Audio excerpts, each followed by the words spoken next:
The night was quiet as it always was in my little apartment building. The kind of quiet that could lull you into comfort or amplify the smallest of thoughts. I was curled up on my worn-out sofa, the glow of the television casting faint shadows on the walls. Some late-night talk show played on the screen, the host's voice a dull hum in the background. I wasn't paying attention. It was just noise to fill the silence, a companion to my cooling cup of chamomile tea. I adjusted the throw blanket around my shoulders, the soft fabric a small comfort against the creeping chill of the night. This was my routine. Simple, uneventful, and usually enough to quiet my restless thoughts. But tonight, something lingered at the edge of my mind. Emily. My neighbor had been a mystery to me ever since she moved into the apartment next door. She wasn't the type to blend into the background. Emily had a presence that drew people in, a kind of effortless confidence that turned heads without trying. She always seemed to radiate something, warmth, energy, a light that was hard to ignore. But there was more to her than what she showed the world. Beneath her radiant smile and easy demeanor, there was something reserved, a part of her she kept hidden. It was subtle, like the way her laughter never quite reached her eyes, or how she always seemed to choose her words carefully, as if guarding something precious. It intrigued me in ways I didn't like to admit. I couldn't help but notice the little things about her. The sound of her heels clicking down the hallway, the soft cadence of her laughter when she talked to someone on the phone, the faint floral scent she left in her wake. Even the way she greeted me felt different. Her smile was always warm, almost too warm, like it held a secret I wasn't privy to. And yet, I found myself looking forward to those fleeting moments, as if her presence added something to my otherwise quiet life. Our interactions were brief, but they lingered. Sometimes she'd catch me in the hallway and ask how I was, her voice carrying a casual sincerity that made it hard not to smile. Other times she'd comment on the weather or ask about my weekend plans, her questions light but her gaze steady, as if she genuinely cared about the answers. There was something disarming about her, something that made me want to tell her things I wouldn't normally share. And yet I held back. There was a part of me that didn't know how to navigate someone like Emily. She was a contradiction, both approachable and distant, inviting yet guarded. It left me constantly second-guessing what little I thought I knew about her. The truth was I couldn't figure her out and it frustrated me. But it also fascinated me. I hated how much I noticed her, how much I thought about her when I was alone in my apartment. I hated how I caught myself hoping for more than the casual exchanges we shared. I sipped my tea, grimacing at its lukewarm taste. The clock on the wall ticked softly, marking the passage of another quiet evening. Outside, the streetlights cast a pale glow on the empty sidewalk, their light filtering through the thin curtains on my window. Everything about the night felt still, expectant, like the world was holding its breath. And in the back of my mind I wondered if Emily was home. If she was sitting in her apartment next door as alone as I was, or if she was out with friends, laughing and living the kind of life I could only imagine. I told myself it didn't matter, that it wasn't my business. But the thought lingered anyway, a quiet ache I couldn't quite shake. It was strange the way she occupied my thoughts. I didn't even know her that well. She was just my neighbor, someone I passed in the hallway or chatted with for a few minutes before going our separate ways. And yet she felt like so much more. I sighed, setting my mug down on the coffee table. The television continued to play, its light flickering against the walls, but I hardly noticed. My mind was elsewhere, caught in the quiet pull of someone I couldn't quite understand. And though I didn't know it yet, that night was about to change everything. It was almost midnight when I heard the knock at the door. It was soft but deliberate, 3 gentle taps that echoed faintly through my quiet apartment. For a moment I didn't move. I wasn't expecting anyone, and at this hour the sound seemed oddly out of place. My first thought was that it must have been a mistake, a neighbor confusing my door for theirs. But then came another knock, just as soft but insistent enough to make me rise from the couch. Wrapping my blanket around my shoulders, I padded to the door, my heart inexplicably fluttering. I peeked through the peephole and froze. Emily.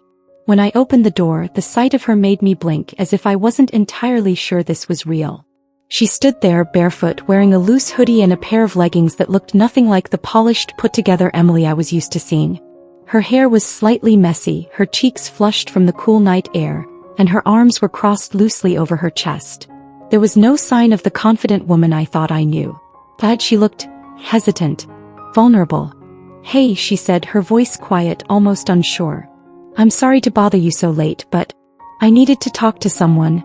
Her words hung in the air, soft and tentative, and I could see something in her eyes that I hadn't noticed before. A rawness, a weight she was trying to carry on her own. Without thinking, I stepped aside and gestured for her to come in. Of course. Come in, I said, my voice softer than I expected. She gave me a small, grateful smile and stepped inside. As she moved past me, the faint scent of her perfume lingered in the air, floral and familiar, but tonight it seemed lighter somehow, more subdued. I closed the door behind her, suddenly hyper-aware of the quiet tension that followed her into the room. Emily sank onto the couch, tucking her legs beneath her like she belonged there. She didn't look at me right away, her gaze fixed on the coffee table, where my half-empty mug of tea sat next to the remote. She seemed smaller somehow, her usual confidence stripped away by whatever had brought her to my door. Do you want some tea? I asked, suddenly unsure of what else to say. She glanced up at me, her lips curving into the faintest smile. That would be nice. Thank you. I nodded and moved to the kitchen, my hands trembling slightly as I filled the kettle. My mind raced with questions. Why was she here? What did she need to talk about? And why had she chosen me of all people? But I pushed them aside, focusing instead on the simple task of making tea. The familiarity of it grounded me, gave me a moment to collect myself before returning to the living room. When I handed her the mug, her fingers brushed against mine, a fleeting touch that sent a strange warmth through me. Thanks, she said, her voice barely above a whisper. I sat down beside her, keeping a small but respectful distance between us. The silence stretched for a moment, heavy but not uncomfortable. She stared into her tea like it held the answer she was searching for, and I didn't rush her. Whatever had brought her here, I knew it wasn't something she would share easily. Finally she spoke. Sometimes it's hard, being alone, she admitted, her words careful, deliberate. She didn't look at me as she spoke, her gaze still fixed on the mug in her hands. I thought I'd gotten used to it, but tonight, I just couldn't take it. Her confession caught me off guard. Emily had always seemed so self-assured, so untouchable. The idea that she could feel lonely, that she could struggle like this, was a revelation I wasn't prepared for. I understand, I said quietly. It's harder some nights. She nodded, her shoulders relaxing just slightly, as if my words had given her permission to let down her guard. I didn't mean to barge in, she added, glancing at me with an apologetic smile. I just needed company. You don't have anyone over, do you? I'm not interrupting anything. No, I said quickly, shaking my head. It's just me. You're not interrupting. Her smile widened just a fraction, but it felt genuine. Good, she said softly. Because I didn't know where else to go. Her words hit me harder than I expected, a strange mixture of sadness and warmth settling in my chest. You're always welcome here, I said, the sincerity in my voice surprising even me. She seemed to relax a little more, leaning back into the couch and tucking her legs beneath her again. Thanks, she said, her voice quieter now. I didn't realize how much I needed this. We sat like that for a while, sipping tea in the quiet of my small apartment. The tension in the room began to ease, replaced by something calmer, something almost intimate. I didn't press her for details, didn't ask the questions that lingered in the back of my mind. Instead, I let her set the pace, trusting that she would share what she needed to in her own time. It's funny, she said after a while, her voice breaking the silence.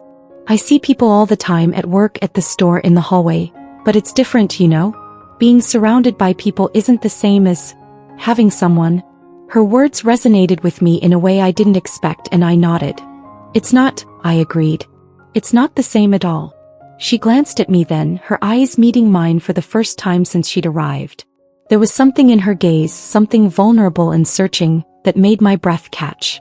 Do you ever feel like that? She asked, her voice soft but steady. Like, there's this emptiness you can't quite fill?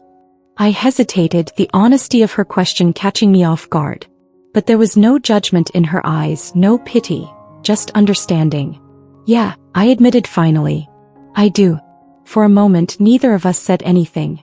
The silence that followed wasn't uncomfortable, though. Felt full, charged with something I couldn't quite name. And as I sat there beside her, I realized that maybe neither of us had to feel alone tonight. The hours slipped away like sand through my fingers, unnoticed until I glanced at the clock and realized it was well past 2 in the morning. But time didn't feel real sitting there with Emily, her presence filling the room in a way that made everything else fade. What started as hesitant small talk had deepened into something far more meaningful, a connection that felt both sudden and inevitable. She talked about her life in a way I never expected. Emily, the confident woman who seemed to have everything figured out, admitted to fears I didn't think she carried. She told me about the loneliness she tried to hide, about the walls she built because it felt safer to keep people at a distance. She spoke of moments where she wanted to let someone in but didn't know how to. I found myself opening up in return, sharing pieces of myself I usually kept locked away. I told her about my insecurities, my own struggles with isolation, and the ways I tried to fill the silence of my apartment with books and TV shows that never quite satisfied. It was like pulling at a thread, unraveling parts of ourselves we had kept hidden for so long. At some point we moved from the couch to the floor, leaning against the coffee table with mugs of lukewarm tea still clutched in our hands. Emily sat cross-legged, her posture relaxed, but her eyes stayed on me, sharp and focused as though she was committing every word I said to memory. The intimacy of it was overwhelming and electric, like being seen for the first time. "I've always been good at pretending," she said after a while, her voice softer now, more contemplative. "Smiling, laughing, making people think I have it all together. But it's exhausting, you know?" I nodded, my chest tightening. "Yeah, I get that. It's easier to put on a face than let people see what's underneath." Her lips twitched into a small, wistful smile. "Exactly. But with you, it's different. I don't feel like I have to pretend." The words hung in the air, heavy with meaning. My breath caught, my heart racing as her gaze met mine. There was something in her expression I couldn't quite name, a vulnerability that made me want to reach out, to close the space between us. But I stayed frozen, unsure of what to say. "Why me?" I asked finally, my voice barely above a whisper. She tilted her head, considering the question. "Because you see me," she said simply. "Not the version I show everyone else. Just me." Her words struck something deep within me, and I felt the sting of tears at the back of my eyes. I swallowed hard, trying to keep my emotions in check, but it was useless. Emily had a way of disarming me, of breaking through the walls I didn't even realize I'd built. "I don't know what to say," I admitted, my voice trembling. "You don't have to say anything," she said, her tone warm and reassuring. "Sometimes just being here is enough." We fell into silence after that, but it wasn't awkward. It was full, heavy with unspoken words and unacknowledged feelings. The air between us felt charged, like we were standing on the edge of something we couldn't quite name. My heart thudded loudly in my chest, and I wondered if she could hear it. Then out of nowhere, Emily broke the silence. "Have you ever thought about it?" she asked, her voice low and steady. "Thought about what?" I asked, though I already knew the answer. She hesitated, her gaze dropping to the space between us before meeting mine again. "That maybe there's someone right in front of you, but you're too scared to admit how you feel?" The question hit me like a jolt of electricity. My heart raced, my breath catching as her words sank in. She wasn't asking casually. This was deliberate, intentional. Her eyes held mine, and I could see the vulnerability there, the quiet hope that I wouldn't run away from whatever this was. I said finally, my voice barely audible. "And it's terrifying." Her lips curved into a soft smile, one that was equal parts knowing and tender. "It is," she agreed. "But sometimes, it's worth the risk." Before I could respond, she reached out, her hand brushing against mine. It was a simple gesture, but it sent a wave of warmth through me, making my heart pound even harder. I stared at her hand, at the way her fingers lightly curled around mine, and the world seemed too narrow to just the two of us. I looked up at her, my breath hitching as our eyes met. There was no mistaking the intent in her gaze now, no denying the meaning behind her words. She wasn't just talking about some abstract possibility. She was talking about us. "Emily," I started, but my voice faltered. I didn't know what to say, didn't know how to put into words the storm of emotions swirling inside me. She squeezed my hand gently, her smile turning a little more playful. "You think too much," she said softly. "Sometimes you just have to feel." Her words were a challenge, and I felt myself teetering on the edge of something I couldn't take back. But the way she looked at me, the quiet assurance in her expression, gave me the courage to take the leap. "I'm scared," I admitted, my voice trembling. "So am I," she said, her tone steady. "But I'm here." Her words were a lifeline, pulling me from the sea of doubt I'd been drowning in. And in that moment, with her hand in mine and her eyes holding me captive, I knew I couldn't keep pretending. Whatever this was, it was real. And I couldn't ignore it anymore. The moment felt like it stretched into forever, and yet it was over far too quickly. 1 second, Emily was leaning closer, her breath warm against my cheek, and the next, her lips brushed mine. A tentative, delicate touch that sent a shockwave through me. My heart raced, my hands trembling slightly as they hovered between wanting to hold her and being too afraid to move. The kiss was soft, almost shy, but it carried a weight that words never could. It wasn't hurried or forceful. It was a quiet confession, an acknowledgement of everything that had built between us over the past few hours, or maybe even longer. When she pulled back, her face still close to mine, her lips curved into a soft, breathy laugh that made my chest ache. "I thought you'd never do that," she teased, her voice low and warm. Her gaze searched mine, and there was something in her eyes, relief maybe, or a quiet kind of joy, that left me speechless. I let out a nervous laugh, trying to catch my breath. "I didn't think I'd have the courage," I admitted, my voice barely above a whisper. Emily leaned back slightly, still close enough that the space between us felt charged. "Well," she said, her lips quirking into a playful smile, "I'm glad you did."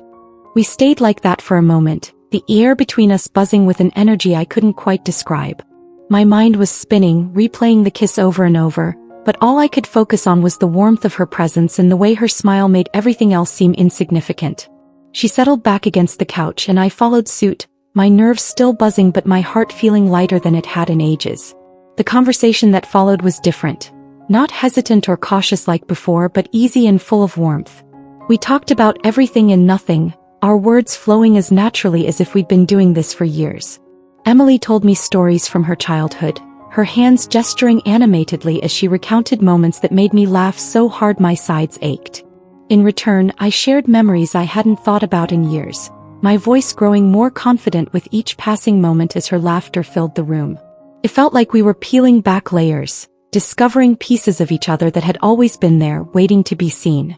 At some point, the tea was long forgotten, and we found ourselves leaning closer again, our shoulders brushing, her hand resting lightly on mine as we talked. The intimacy of it was intoxicating, and I couldn't help but wonder how I'd gone so long without realizing what had been right in front of me. When a comfortable silence settled between us, Emily's gaze lingered on mine, her eyes soft and thoughtful. "You're easy to talk to," she said, her voice quieter now. "It's nice. So are you," I replied, my lips curving into a small smile. "I guess we're good at this." She tilted her head, her smile widening. "Maybe we should do it more often." The suggestion sent a flutter through my chest and I nodded, unable to hide the warmth spreading across my face. "I'd like that." The hours slipped away unnoticed, the glow of the city outside my window gradually softening into the pale light of dawn. We stayed there, wrapped in the cocoon of each other's company, until the rest of the world seemed to disappear. It wasn't until Emily glanced at the clock that reality began to creep back in. "It's so late," she murmured, though there was no urgency in her voice. "Or early," I offered with a small laugh, glancing at the soft light filtering through the curtains. She smiled, stretching slightly as she stood. I felt a pang of disappointment at the thought of her leaving, but I didn't let it show. She crossed the room to the door, pausing as she turned back to face me. "Thank you," she said softly, her voice filled with a sincerity that made my chest ache. "For letting me barge in like this. For everything." "You don't have to thank me," I replied, standing to follow her. "You can barge in any time." Her smile grew and for a moment I thought she might say something else. But instead she stepped closer, reaching out to brush her fingers lightly against mine. "Good night," she said, her voice warm and lingering. "Good night," I echoed, my heart racing as I watched her slip through the door. When it clicked shut behind her, the apartment felt quieter, but not in the way it had before. The silence wasn't lonely anymore. It was filled with the echoes of her laughter, the warmth of her presence, the memory of her touch. I sank back onto the couch, my mind replaying every moment of the night with a mixture of disbelief and quiet joy. Something had shifted, something I couldn't fully name yet, but I knew with certainty that nothing would ever be the same. And as the first rays of sunlight spilled into the room, I found myself smiling, knowing that this was only the beginning.